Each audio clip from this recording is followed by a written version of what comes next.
Que la paix du Seigneur soit avec vous et que l'Éternel Dieu de gloire bénisse tout un chacun.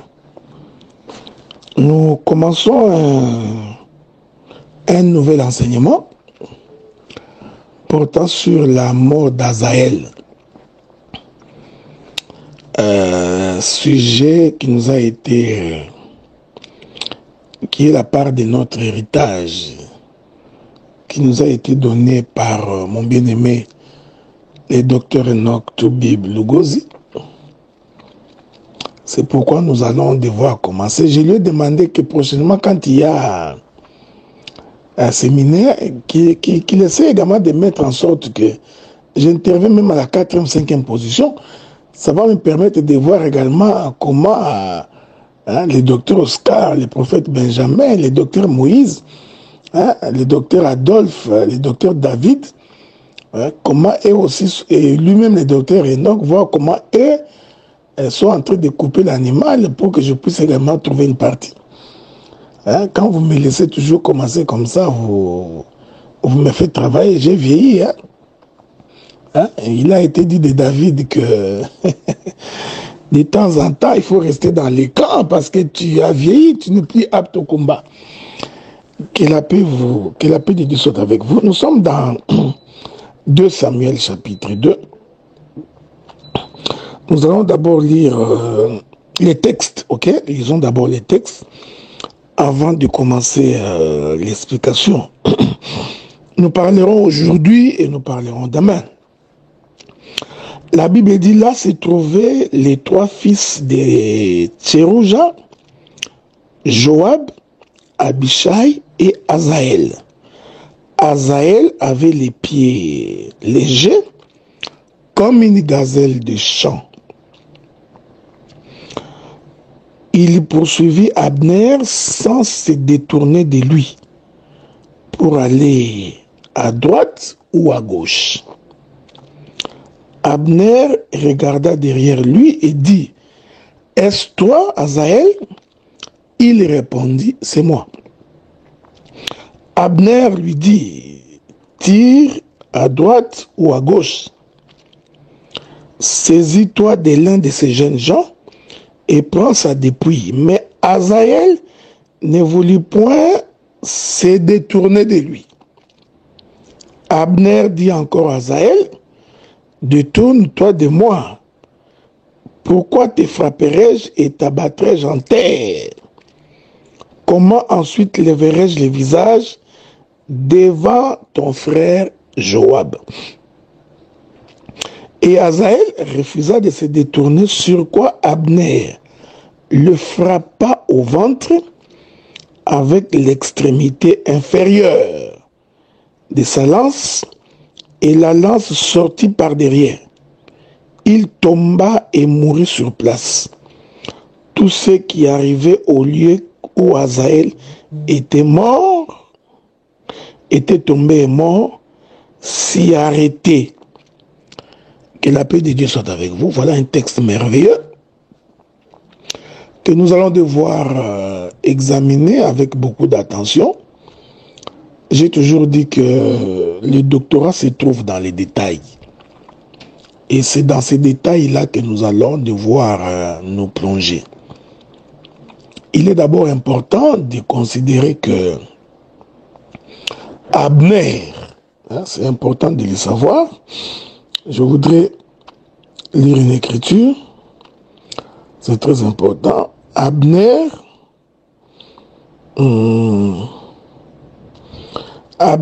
était donc il était de l'armée de Saoul.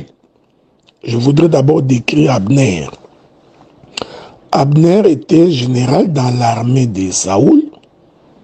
Si vous remontez les textes un peu plus haut, vous trouverez ces détails-là. Ça vous permettra de pouvoir bien avancer. Je suis dans le verset 8. Cependant, Abner, fils de Ner, chef de l'armée de Saoul. Donc, Abner, il est important de retenir qu'il était le chef de l'armée de Saoul. Et comme vous le savez, Donc Saoul, c'était le roi que Israël avait réclamé.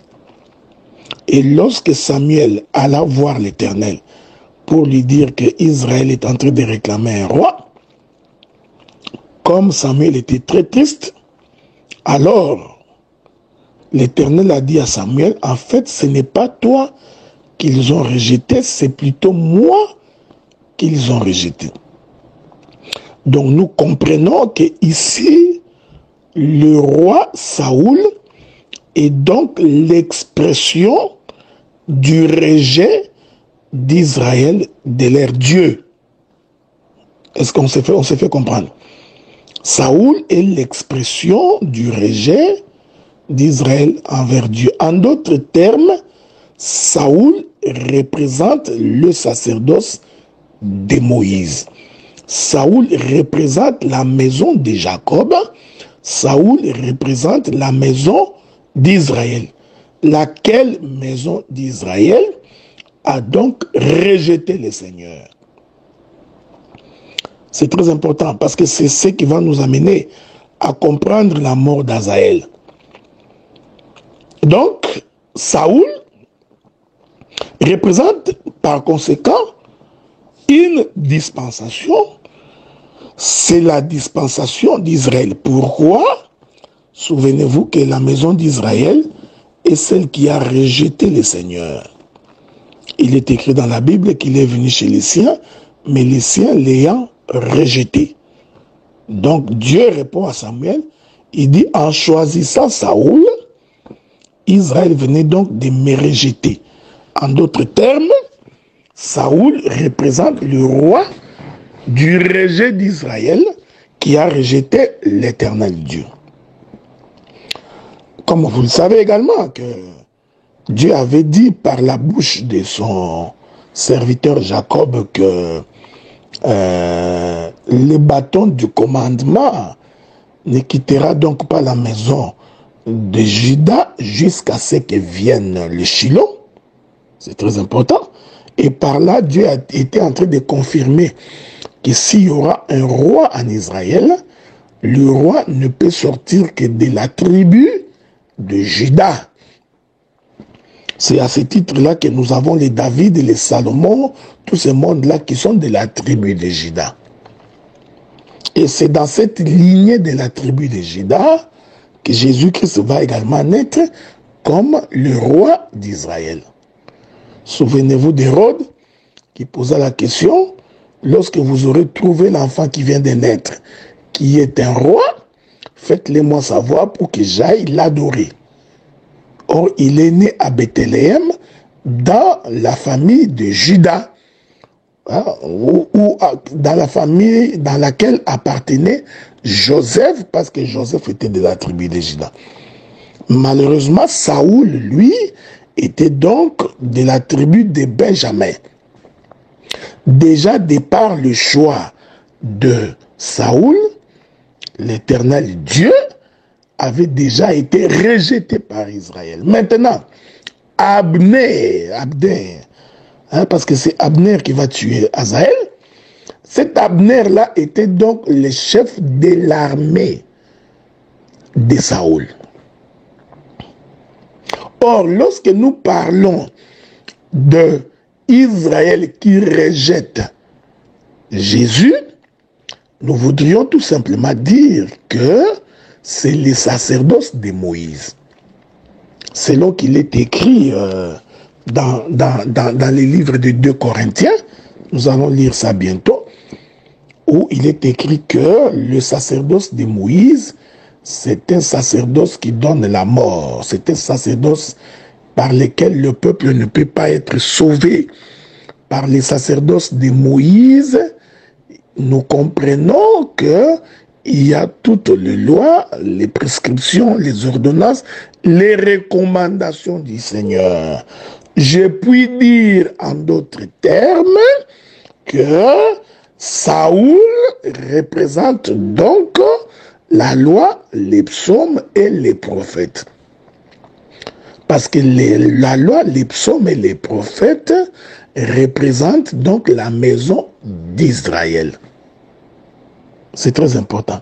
Ainsi, il est donc plus facile de comprendre que le général de l'armée de Saoul est issu de la maison de Saoul, que nous représentons par la maison d'Israël, qui en réalité est la loi. Nous comprenons que Abner est donc la loi. Il représente donc la loi, chef de l'armée de Saoul. Que la paix de Dieu soit avec vous. Nous continuons. Que la paix de Dieu soit avec vous. Que le Seigneur vous bénisse. Nous partons doucement. Je suis vraiment en train de poser les décors comme un véritable architecte, comme un véritable enseignant, pour que les choses se comprennent assez bien. C'est pourquoi l'Écriture précise que Abner était le chef de l'armée de Saoul. N'oubliez pas qu'il y avait rivalité entre Saoul et David. C'est très important. Ok? Saoul recherchait à tuer David. Donc, pendant tout le temps du règne de Saoul, Saoul n'avait aucune autre motivation que de tuer David. Ça, ce sont des choses que vous connaissez. Vous voyez? C'est pourquoi j'ai dit que Saoul représente la loi. Pourquoi il représente la loi? Souvenez-vous que lorsque les enfants d'Israël voulurent crucifier Jésus au jour de Ponce Pilate, il lui dit, selon notre loi, il doit mourir. Donc la loi se trouve être à la poursuite de Jésus pour le faire mourir. Luc chapitre 24, verset 44, je vais lire ça pour vous. Souffrez, Luc chapitre 24, verset 44, je suis en train de chercher les versets, je ne l'ai pas avec moi. Je ne voudrais pas dire des choses qui ne sont pas écrites en tant que telles. Écoutez ce que la Bible dit. Nous lisons au nom du Seigneur. Il est écrit, verset 43, il en prit et il mangea devant eux. Puis il leur dit, c'est là ce que je vous disais lorsque j'étais encore avec vous, qu'il fallait que s'accomplisse tout ce qui est écrit de moi dans la loi de Moïse, dans les prophètes et dans les psaumes. Ok? Je continue.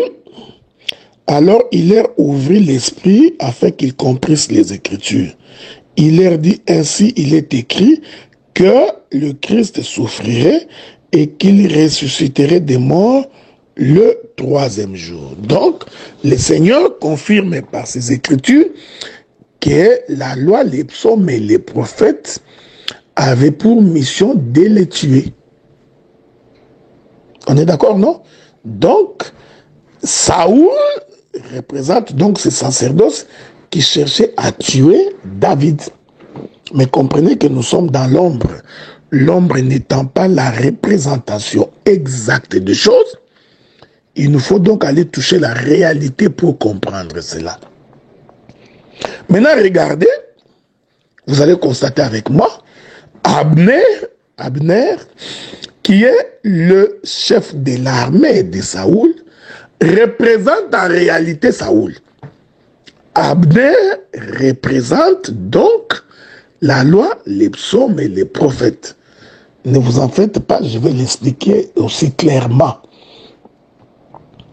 Parce que l'armée de Saoul, après la mort de Saoul, s'est donc mis en marche pour aller combattre les gens qui étaient avec David. Donc c'est la continuité de la mission de Saoul, leur maître. Alors pendant qu'il marchait, pendant qu'il se promenait, nous constatons que Azaël était donc derrière Abner. On est d'accord? Nous allons lire ça carrément. Je rentre dans 2 Samuel chapitre 2. Rentrons dans 2 Samuel chapitre 2. 2 Samuel chapitre 2. Écoutez ce que la Bible dit. Que la paix du Seigneur soit avec vous, hein, et que Dieu vous garde. Écoutez. Verset 18, là s'est trouvé les 3 fils des 3 fils de Serouja, Joab, Abisha et Azaël. Azaël avait les pieds légers comme une gazelle des champs.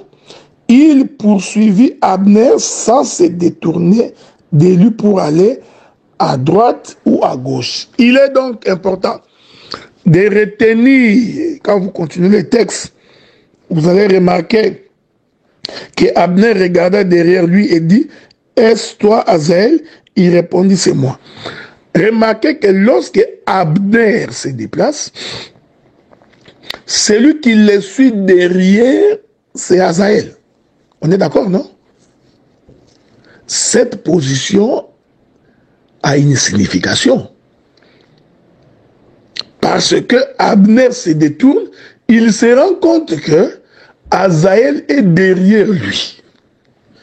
En d'autres termes, Abner précédait Azaël, Azaël venait après.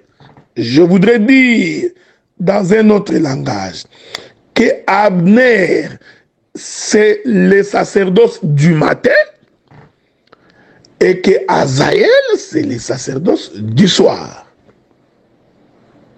Nous allons y revenir. C'est-à-dire, Abner précède Azaël. Abner est venu avant Azaël. Voilà pourquoi Azaël était derrière Abner. Laissez-moi répéter ça clairement pour une meilleure compréhension.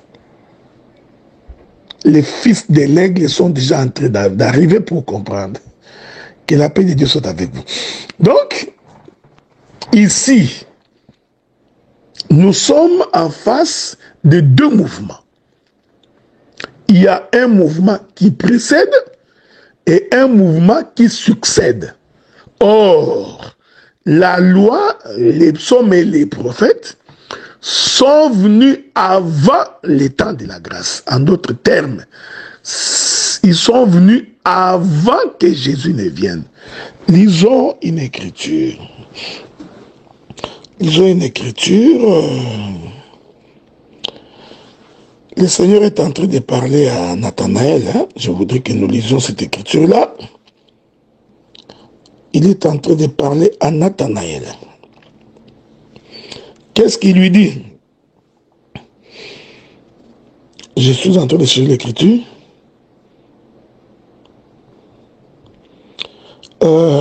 Souffrez, hein, souffrez avec moi que je trouve l'écriture. Il y a une écriture. Le Seigneur, pendant qu'il s'est promené, il va dire ceci à Nathanaël. Hein, il dit, quand tu étais assis, je voudrais vraiment trouver cette écriture-là, c'est très important. Hein, je trouve l'écriture pour votre compréhension, ok? Je pouvais la répéter, mais je voudrais la trouver dans... Bon, je suis dans Jean chapitre 1er. Jean chapitre 1er, à partir du verset 45. Philippe rencontra Nathanaël et lui dit, « Nous avons trouvé celui de qui Moïse a écrit dans la loi et dont les prophètes ont parlé, Jésus de Nazareth, fils de Joseph. » Ok? Ici, Philippe dit donc à Nathanaël, Nathanaël, en fait, lorsque nous étions en train de consulter la loi et les prophètes, ok? Nous avions trouvé dans la loi, dans les prophètes, celui dont il est écrit, c'est-à-dire Jésus de Nazareth. Ici, vous voyez que Jésus apparaît en 2e position, mais l'information de Jésus a déjà été donné par la loi et par les prophètes. On est d'accord? Donc, la loi et les prophètes ont précédé Jésus. Or, la loi et les prophètes, c'est les sacerdoces de Moïse. C'est pourquoi Philippe lui-même dit, nous avons trouvé celui de qui Moïse a écrit dans la loi, dans les prophètes, et dont les prophètes ont parlé, Jésus de Nazareth. Regardez, regardez, regardez. J'aime ces écritures-là, ok? Laissez-moi lire quelque chose pour vous, c'est très important. Ok, on y va. Lisons très vite. Nathanaël lui dit, je suis toujours dans Jean chapitre 1er, le verset 46 maintenant. Nathanaël lui dit, peut-il venir de Nazareth quelque chose de bon? Philippe lui répondit, viens et vois. Jésus, voyant venir à lui Nathanaël, dit de lui, voici vraiment un Israélite dans lequel il n'y a point de fraude. D'où me connais-tu? Lui dit Nathanaël. Jésus lui répondit, avant que Philippe t'appelât, quand tu étais sous le figuier, je t'ai vu. Ah, nous comprenons que sur le plan prophétique, lorsque Jésus regardait Nathanaël, il a trouvé que Nathanaël était assis sous le figuier. On est d'accord? Donc quand Philippe est venu rencontrer Nathanaël pour lui dire que nous avons trouvé celui dont Moïse a écrit et dont les prophètes ont parlé, Nathanaël était assis sous le figuier. Nous voudrions dire ceci. Être assis sous le figuier représente justement Abner. Je répète ça. Parce que le figuier représente les sacerdoces de Moïse. Le figuier représente les sacerdoces de la mort. Souvenez-vous qu'un jour Jésus venait, il verra de loin un figuier rempli de feuilles, tout en espérant que il trouverait des fruits dans ces figuiers. Il s'en approcha et il s'est rendu compte que ces figuiers-là étaient stériles, ne produisaient aucun fruit. Est-ce que vous comprenez? Or, la loi ne nous a pas produit la vie de la repentance. On est d'accord?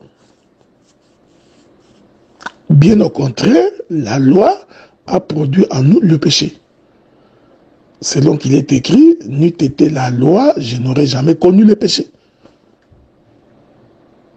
Donc, le figuier, être assis sous le figuier, veut dire être assis sous la loi. Ok? Et c'est là que Philippe vient trouver Nathanaël. En d'autres termes, quand nous étions plongés dans les écritures de Moïse, la personne que nous recherchions n'était pas là-bas, mais ceci ne révélait que celui qui devait venir. Voilà pourquoi Asaël venait derrière Abner. Je puis dire que l'arbre de la connaissance du bien et du mal, c'est un arbre qui, dans la dispensation du temps, est un arbre qui a précédé l'arbre de vie. Ainsi, je peux confirmer, sans risque d'être contredit, que l'arbre de la connaissance du bien et du mal est un figuier. Parce qu'il représente la loi, et c'est par cet arbre-là que Adam et Ève ont connu le péché. Est-ce que vous me suivez? J'espère que vous m'entendez assez bien, parce que j'aurais beaucoup de choses à dire pendant cette intervention. Donc, Abner, qui marche devant, il représente les sacerdoces de Moïse. Parce que ce sacerdoce-là a précédé la venue du Seigneur. Et Azaël, celui qui vient après, lui va donc représenter le sacerdoce de la grâce dans un autre langage. Il va donc représenter le Seigneur Jésus-Christ.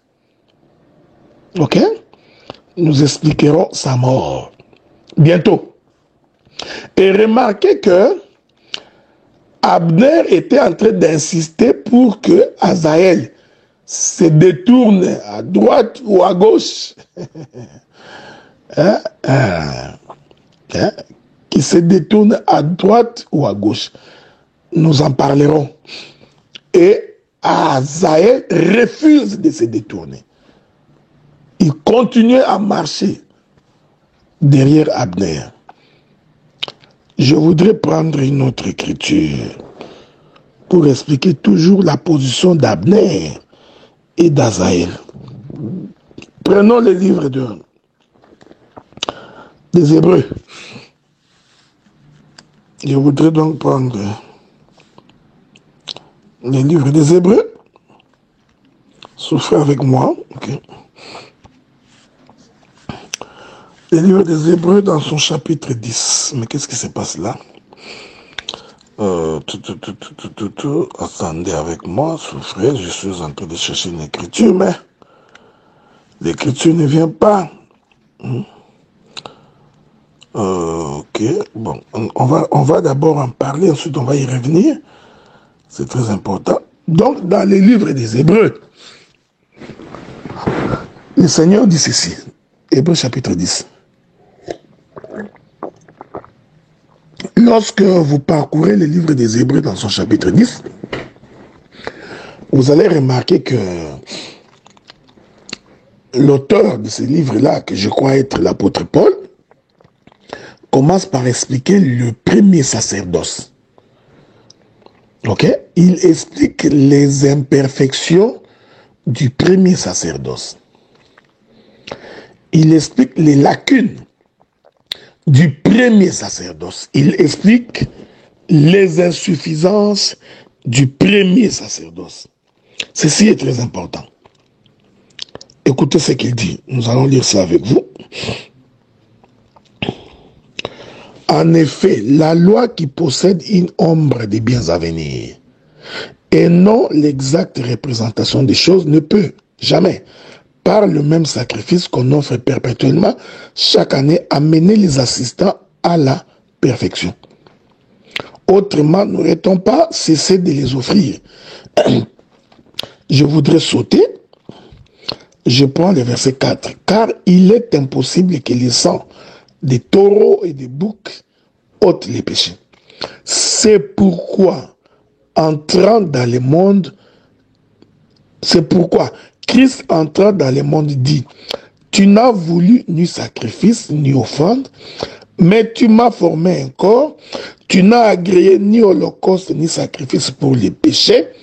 Alors j'ai dit, voici je viens, dans le rouleau du livre, il est question de moi pour faire au Dieu ta volonté. Vous pouvez continuer. Après avoir dit d'abord, tu n'as voulu, après avoir dit d'abord, c'est important. Après avoir dit d'abord que tu n'as voulu ni sacrifice, ni holocauste, ni offrande pour les péchés, c'est qu'on offre selon la loi. Il dit ensuite, voici je viens pour faire au Dieu ta volonté. J'aime la Bible. Hein? Il abolit ainsi la première chose pour établir la seconde. Cette écriture nous démontre la position d'Abner et la position d'Azaël. Abner représente le premier sacrifice. Abner représente le premier sacerdoce. Abner représente le temps où Israël offrait. Mais tous ces sacrifices-là n'était qu'une ombre du véritable sacrifice qui devrait venir. Voilà pourquoi, dans le sacrifice qui devait venir, il y a donc Azaël. Nous allons retourner dans les textes parce qu'il y a beaucoup de choses à dire là-dessus. Donc Azaël va donc représenter le deuxième sacrifice. Ce sacrifice-là, c'est celui qui vient après. Est-ce qu'on se fait comprendre? C'est ça Azaël qui est en train de venir derrière Abner. Et Abner avait raison de regarder derrière pour se rassurer que Azaël est toujours derrière lui. Que la paix de Dieu soit avec vous. Est-ce que nous pouvons continuer? Que le Seigneur vous bénisse. Je voudrais prendre une autre illustration pour expliquer la même chose. Comme je dis, le sujet est grand, il y a beaucoup de choses à dire là-dedans. Donc, nous allons laisser les soins aux autres de pouvoir sarcler, couper le bois et probablement porter de la semence, ok? Nous essayons de parler dans la mesure de notre grâce, dans la mesure que le Seigneur nous a accordé. Nous nous excusons pour la voix. On est pendant l'hiver, on est un peu grippé là. Regardez. Je prends un autre exemple. La Bible dit ceci. Le prophète, je voudrais lire cette écriture-là. Les prophètes ont prophétisé jusqu'à Jean.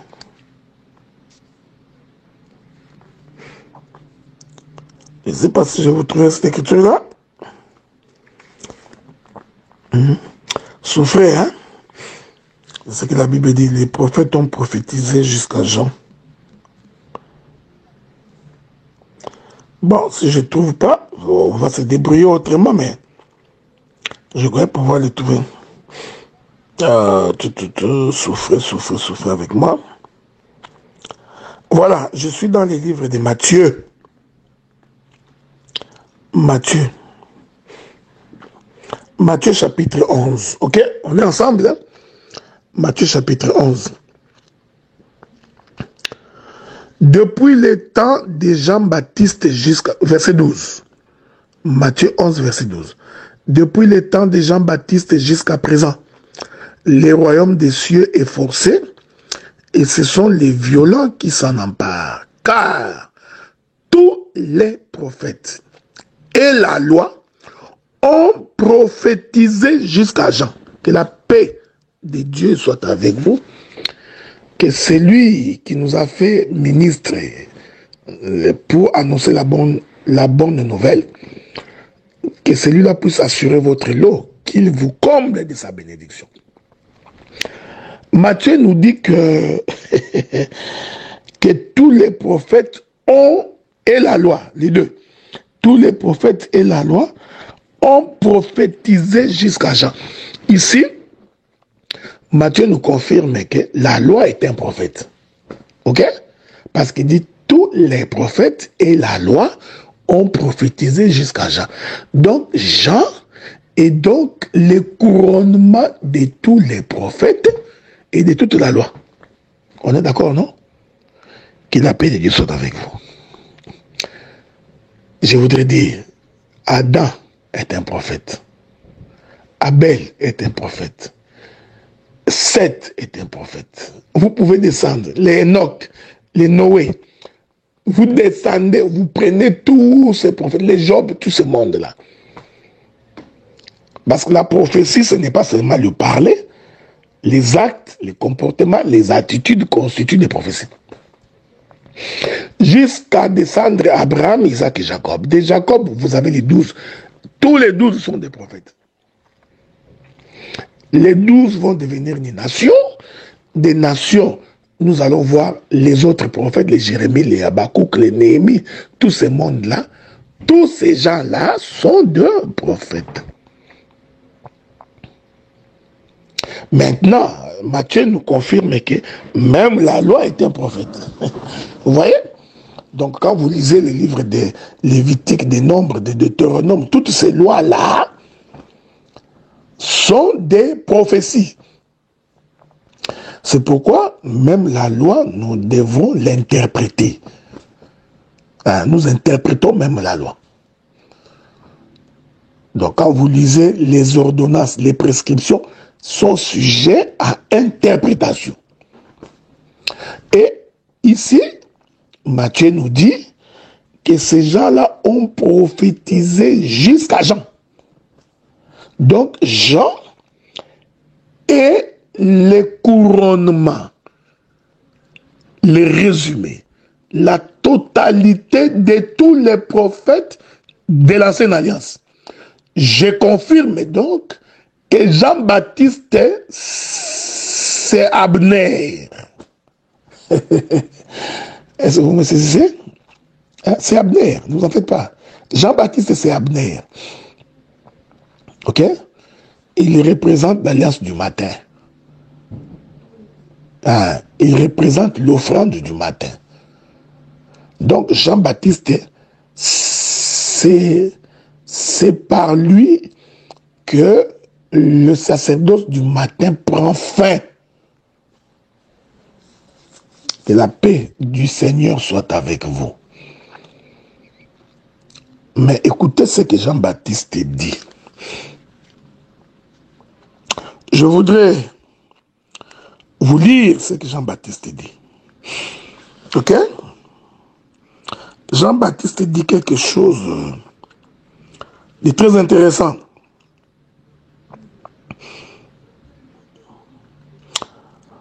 Jean-Baptiste dit ceci. Matthieu chapitre 3. Matthieu chapitre 3, à partir du verset 10, Jean-Baptiste dit, déjà la cognée est mise à la racine des arbres. Tout arbre donc qui ne produit pas de bons fruits sera coupé et jeté au feu. Moi, je vous baptise d'eau pour vous amener à la repentance. Mais celui qui vient après moi, il est merveilleux. Jean-Baptiste a vu Azaël quand il parlait ici. Est-ce que vous comprenez? Voilà. Jean-Baptiste a vu Azaël. Il dit ceci. Mais celui qui vient après moi est plus puissant que moi et que je ne suis pas digne de porter ses souliers. Lui, il vous baptisera du Saint-Esprit. Que la paix de Dieu soit avec vous. Hein? Que le Seigneur vous bénisse. Qu'il vous comble de sa grâce et de sa bonté. Remarquez, Jean-Baptiste étant le sacerdoce du matin, étant celui qui précède Jésus, celui qui vient avant Jésus, écoutez-moi bien, ce Jean-Baptiste-là représente donc les sacerdoces d'Israël, de Moïse, la dispensation d'Israël, la maison de Saoul. Il représente Abner. Celui qui vient après lui, il parlait de notre Seigneur Jésus-Christ, celui-là qui vient après, nous comprenons qu'il parlait de Jésus, c'est que celui-là représente Azaël. Que la paix de Dieu soit avec vous. Vous voyez? Donc, dans Jean-Baptiste, nous voyons également Abner et Azaël. C'est ce que moi j'ai toujours appelé les ministères. C'est cette capacité que Dieu nous a donnée de voir là où les autres ne peuvent pas voir. Là où les autres ont des difficultés à saisir, nous avons la possibilité d'aller voir. Laissez-moi dire quelque chose de très important. Maintenant, j'aime ce que Jean-Baptiste dit.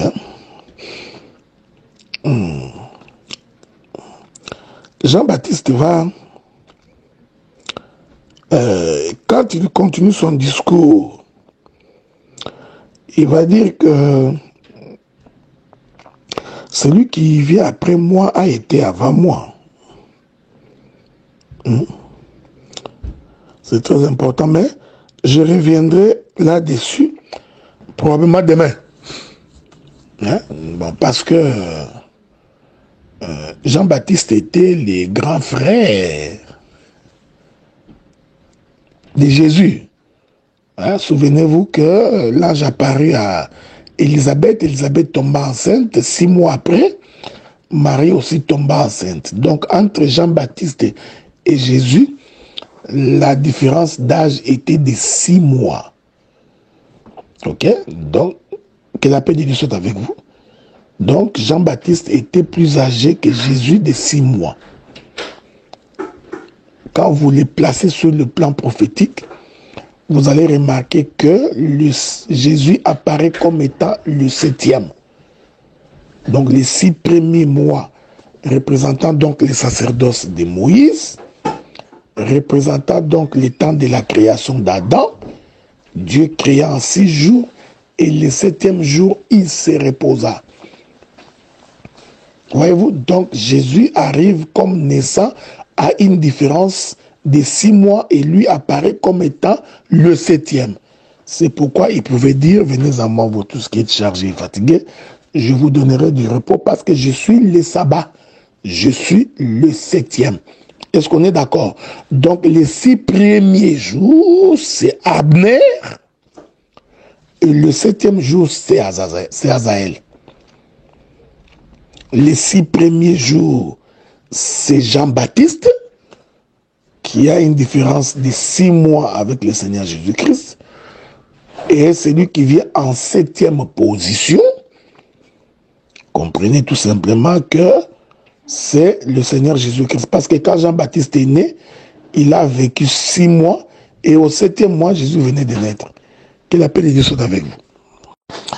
Voilà, bien-aimés, frères, je voudrais atterrir pour aujourd'hui. Je voudrais atterrir par quelque chose d'extraordinaire qui a été dit dans le verset 18 de 2 Samuel chapitre 2. Est-ce que nous pouvons lire cela? Lisons cela. Ça va nous aider à pouvoir terminer ma première intervention aujourd'hui. 2 Samuel, je rentre là-bas dans 2 Samuel chapitre 2, le verset 18. Voici ce qui est écrit. La Bible dit ceci. Là se trouvaient les 3 fils de Sérouja, Joab, Abishai et Azaël. Azaël avait les pieds légers comme une gazelle des champs. Voilà, cette caractéristique elle est importante parce que c'est lié à sa mort. On précise que ce qui faisait la caractéristique d'Azaël, c'est parce qu'il avait les pieds comme une gazelle. Hein? Donc la gazelle, il ne faut pas aller faire la zoologie, hein? Pour commencer à dire, tu vois, la gazelle court beaucoup, la gazelle, il saute tout le temps. Tu vois la gazelle, non. Il y a une caractéristique que la Bible donne pour la gazelle, ok? Je voudrais que nous lisions cela dans les livres des Proverbes, si je ne me trompe pas. Il est écrit ceci. Je suis dans Proverbes chapitre 6, le verset 5. La Bible dit, « Dégage-toi comme la gazelle de la main du chasseur, comme l'oiseau de la main de l'oiseleur. » Que la paix de Dieu soit avec vous. Je sais qu'il y aura beaucoup de versets à expliquer. Si quelqu'un voudra aller expliquer Cantique des Cantiques, il touchera beaucoup d'éléments. Le sage Salomon nous donne la caractéristique d'une gazelle, c'est que c'est un animal qui a la capacité de se dégager très vite d'un piège. C'est-à-dire que la gazelle a la capacité de ne pas être retenue. C'est-à-dire que tu peux la prendre, mais très vite, elle va se dégager. Est-ce que je me fais comprendre? C'est très important. Cette expression où l'on dit que les pieds d'Azaël étaient légers comme une gazelle, c'était une façon de dire que c'est quelqu'un qu'on ne peut pas retenir dans un piège. En d'autres termes, c'est une prophétie sur la résurrection. C'est-à-dire que même lorsqu'il descendra dans les régions inférieures de la terre, même lorsqu'il descendra dans les séjours des morts, très vite il sortira, parce qu'il a les pieds légers, ok? Que la paix de Dieu soit avec vous. Les pieds légers lui permettent donc de sortir de la fosse, lui permet donc de sortir de l'abîme, lui permet donc de sortir de la vallée. Il est donc important de comprendre que Azaël, qui est l'image de notre Seigneur Jésus-Christ, le verset 18 prophétise déjà sur sa mort et sa résurrection. Voyez-vous? C'est-à-dire, les pieds légers de la gazelle, c'est ce qui fait que vous ne pouvez pas les retenir. C'est ce que le frère Paul dit. Ô mort, où est ton aiguillon? Okay? C'est-à-dire que tu as été incapable de retenir le Seigneur de gloire quand il s'est retrouvé dans les séjours de mort. Je voudrais vous lire cette écriture-là, ça vous permettra de pouvoir avancer. Il est écrit ceci, souffrez. Je suis dans 1 Corinthiens chapitre 1er. 1 Corinthiens chapitre 15. Écoutez ce que la Bible dit. Je vais donc lire à partir du verset 54. Lorsque ce corps corruptible aura revêtu l'incorruptibilité et que ce corps mortel aura revêtu l'immortalité, alors s'accomplira la parole qui est écrite. La mort a été engloutie dans la victoire. Ô mort, où est ta victoire? Ô mort, où est ton aiguillon? L'aiguillon de la mort, c'est le péché, et la puissance du péché, c'est la loi. Grâce soit rendue à Dieu, qui nous a donné la victoire par notre Seigneur Jésus-Christ. Voilà, c'est ça le pied léger d'Azaël. C'est-à-dire, lorsqu'il entre dans les séjours de mort, lorsqu'il est pris dans un piège, il a la capacité de se dégager le plus vite possible. Voilà pourquoi quand le Seigneur descendit dans les séjours de mort, le premier jour, le diable croyait qu'il l'avait retenu. Le deuxième jour, il pensait pouvoir le retenir. Le troisième jour, le Seigneur Jésus-Christ sortira donc du tombeau, victorieux et ressuscité. Voyez-vous? Donc, la phrase où il est écrit que les pieds d'Azaël étaient légers, okay, comme une gazelle, cette expression cache la pensée de la résurrection, la pensée de ce que l'on ne peut pas retenir. Voilà pourquoi sur la croix, lorsque le corps de Jésus a été crucifié, cette crucifixion-là, c'est ça, Azaël retenu dans les séjours de mort. Pendant que le corps est crucifié, Jésus va crier, Père, entre tes mains, je remets mon esprit. Donc l'esprit sort du corps. C'est ça le pied léger d'Azaël. Est-ce que vous me suivez? C'est ça la résurrection. Je répète ça pour une meilleure compréhension. Azaël représenta l'ombre de Christ qui marche derrière Abner. Abner représentant les sacerdoces de Moïse. C'est celui qui vient après. Or, Abner, c'est la loi qui a précédé le Seigneur. Ok? C'est pourquoi Jean-Baptiste pouvait dire, c'est lui qui vient après moi. Celui-là, il faut les regarder parce qu'il vient après. Il y a beaucoup de choses à dire là-dessus, mais essayons de continuer de cette manière-là. Celui qui vient après, c'est Azaël. Mais comprenez que celui qui va tuer Azaël, c'est Abner. Donc Abner va donc représenter cette loi de l'Éternel qui tue Azaël. Parce que Christ est mort selon la loi. L'Éternel aidant. Demain, nous allons expliquer ne pas se détourner à gauche ni à droite. Et ensuite, nous expliquerons pourquoi Azaël a été percé par le ventre. C'est très important. Pourquoi c'est par le ventre qu'il a été percé pour qu'il tombe à terre. Nous en parlerons demain pour expliquer que le ventre, ce sont les pieds. Que le Seigneur de gloire vous bénisse et qu'il vous comble de sa grâce au nom de Jésus, notre Seigneur et notre Sauveur.